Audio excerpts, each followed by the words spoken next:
Well, here we go again, guys. I took the video down of Rod against my better judgment. I knew he wouldn't come on the show. He's not really a man of his word. He's just sent me a text laughing at me, so that's okay. I'll just give you a few other truths and why I'm so against Rod and why I think he's not a truthful man, and he's all for himself.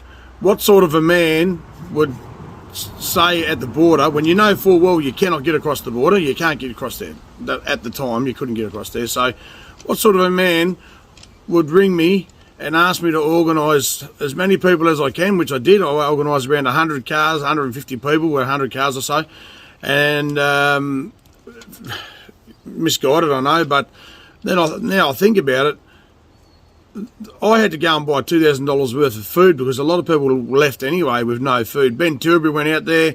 He said he can only stay till Tuesday. I decided to go for the long haul. Rod rang me back, said, don't come. You text me, don't come. Now come, don't come. And then he finally told me that he was going to stay there no matter what, because I organised people to come from Canberra, New South Wales. They were coming from Melbourne. People were coming from Perth. Dave Wilder, he helped. He's got like 110,000 people on his lifestyle page. So I contacted him and organised. There was a lot of people coming just to support Rod, misguided as it was. And then for Rod just basically, it was a political stunt. And I was told by so many people here in Perth, don't go, it's a political stunt. It's just a big political stunt. And then Rod leaves after he told me he definitely wasn't leaving.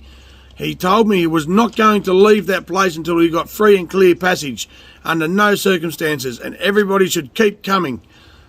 Next minute, I get a phone call from someone else, not Rod, because Rod wouldn't answer his phone, and he'd left, he'd gone straight home like a good little boy. He made this big song and dance about the Constitution and all this sort of stuff. Yeah, we do need an overhaul, there's no doubt about that. We need an overhaul.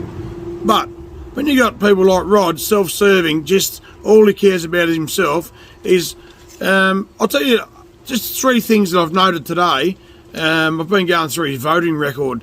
So one of them, he voted against stopping live export, and I'm no greenie. I love animals. I've got dogs, I've got horses and cats and whatever. I hate cats, but he voted against stopping live export of sheep and cattle.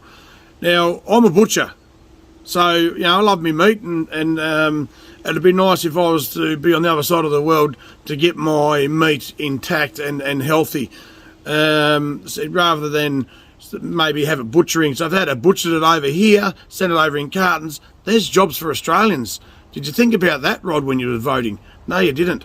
So there was over nearly 150,000 animals died on an export over, I think it was 2009 to 2016.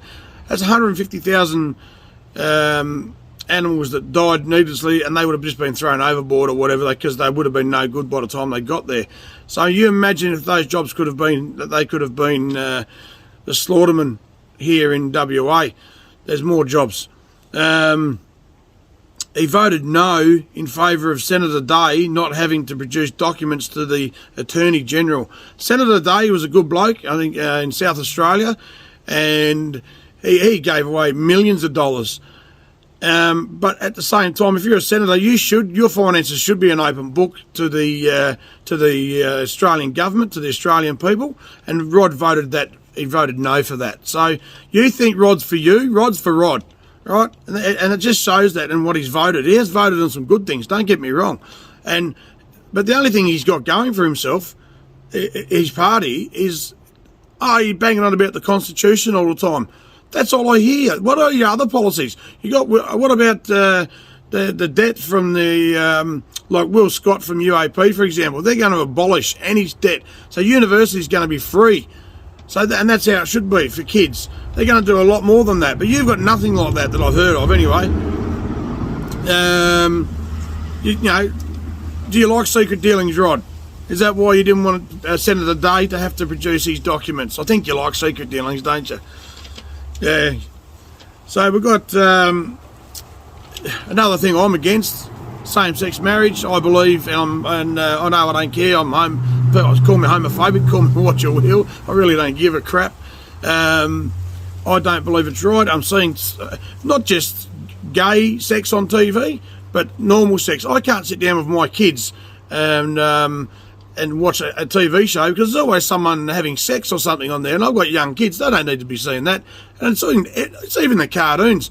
You're indoctrinating sex into our children into a young age, and now you're normalising being gay when it wasn't that long ago. It was a mental illness. Yeah, hate me all you want. I can take it. I'm a big boy.